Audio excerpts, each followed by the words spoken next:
নমস্কার, আগমনীর ক্লাসরুমে আপনাদের স্বাগত জানাই।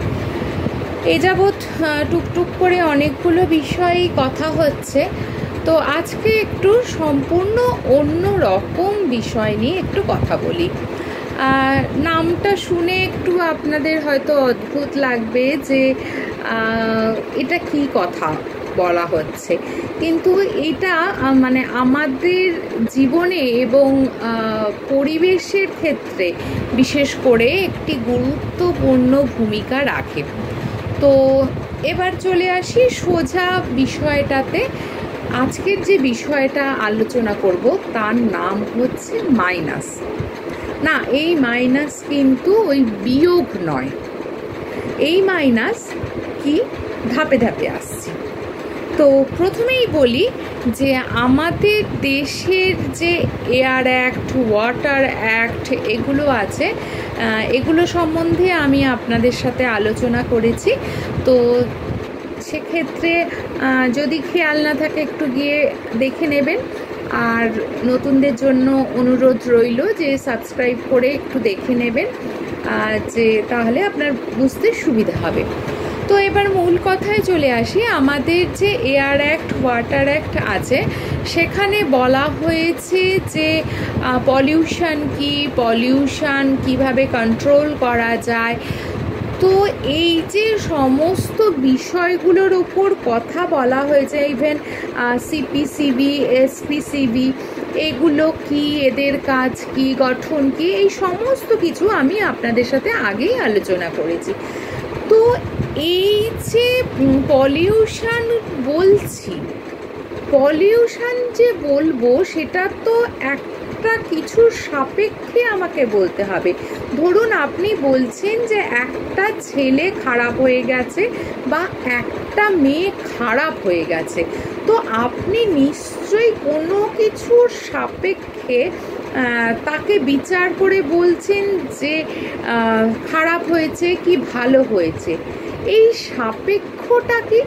এই সাপেক্ষটা হচ্ছে স্ট্যান্ডার্ড, যে এর নিচে হলে খারাপ, এর ওপরে হলে বা এর সমান সমান হলে মোটামুটি বা ভালো, ওপরে গেলে ভালো আমরা বলতে পারছি। ঠিক তো? আমাদের জীবনে যেটা ঘটে, আমরা পরিবেশের ক্ষেত্রেও ঠিক সেইটাই আমরা আসছি, যে স্ট্যান্ডার্ড, যে এর নিচে নেমে গেলে এটা খারাপ, এর নিচে ওপরে এর লেভেলে থাকলে এটা মোটামুটি, এর ওপরে উঠলে পর এটা ভালো। তো সেটাই তো সেন্ট্রাল পলিউশন কন্ট্রোল বোর্ড, যেটা একটু আগে সিপিসিবি বলছিলাম, আর স্টেট পলিউশন কন্ট্রোল বোর্ড, যেটা একটু আগে এসপিসিবি বলছিলাম। তো সেন্ট্রাল পলিউশন কন্ট্রোল বোর্ড কি করে, এই স্ট্যান্ডার্ডটা তৈরি করে এবং অবশ্যই করে ন্যাশনাল এনভায়রনমেন্টাল ইঞ্জিনিয়ারিং রিসার্চ ইনস্টিটিউটের সাথে পরামর্শ করে এই স্ট্যান্ডার্ডটা তৈরি করে। এই স্ট্যান্ডার্ডটা কি করে দেয় না, বলে দেয় যে আমাদের যে এনভায়রনমেন্টের যে সমস্ত ফ্যাক্টরসগুলো আছে, বা রিসোর্সগুলো আছে, সেগুলো কি ডিগ্রেডেশনের পথে হাঁটছে নাকি বেটার কোয়ালিটির দিকে যাচ্ছে, না মোটামুটি একই জায়গায় আছে, সেইটা কিন্তু আমাদের ডিনোট করে দেয়। তো এক্ষেত্রে যে স্ট্যান্ডার্ডটা আমরা বলছি, সেই স্ট্যান্ডার্ডটার নাম হলো মিনিমাম ন্যাশনাল স্ট্যান্ডার্ড। আবারও বলছি, যে স্ট্যান্ডার্ডটা, সেই স্ট্যান্ডার্ডটাকে বলা হচ্ছে মিনিমাম ন্যাশনাল স্ট্যান্ডার্ড, যাকে সংক্ষেপে বলা হয় মাইনাস। এবার আরও একটু স্পেসিফিক্যালি আমি আপনাদের সঙ্গে আলোচনা করছি। ধরুন কোনো জলের অক্সিজেন, ডিজলভ অক্সিজেনের লেভেল 6 ppm এর নিচে, মানে পার্টস পার মিলিয়ন, 6 ppm এর নিচে।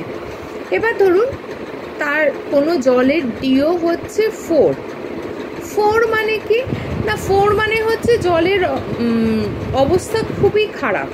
তো সেক্ষেত্রে আমরা কি করতে পারি না, রাস্তা ধোয়া টোয়া এই ধরনের পারপাসে আমরা ইউজ করতে পারি। যদি ধরুন 5 ppm হয় ডিজলভ অক্সিজেনের পরিমাণ, তাহলে সেক্ষেত্রে আমরা চাষবাসে ব্যবহার করতে পারি।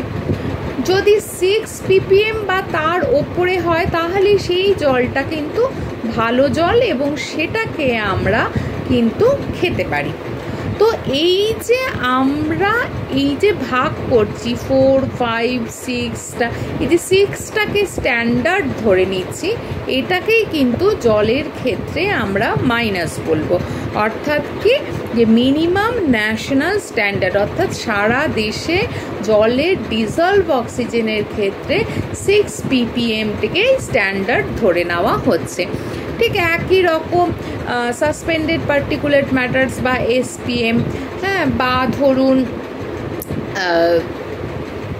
এয়ারে কার্বন ডাই অক্সাইড, নাইট্রোজেনের অক্সাইড, এই সমস্ত, বা জলে TDS, total dissolved solid, total suspended solid, এই সমস্ত অয়েল অ্যান্ড গ্রিস, এগুলোর অনেক রকম, এক একটার এক এক রকম স্ট্যান্ডার্ড আছে। তারপরে তো এই সমস্ত কিছুই কিন্তু ওই যে মেন জায়গাটা, যেটাকে আমরা স্ট্যান্ডার্ড বলছি, যে এর থেকে খারাপ, নিচে থাকলে খারাপ, এর থেকে ওপরে গেলে খুব ভালো, সমান সমানে থাকলে মোটামুটি, এইটাকে আবারও বলছি, বলা হচ্ছে মিনিমাম ন্যাশনাল স্ট্যান্ডার্ড বা মাইনাস। তো আশা করি আমি আপনাদের কাছে বোঝাতে পারলাম, আলোচনা করে স্পষ্ট করে তুলে ধরতে পারলাম যে মাইনাস কি।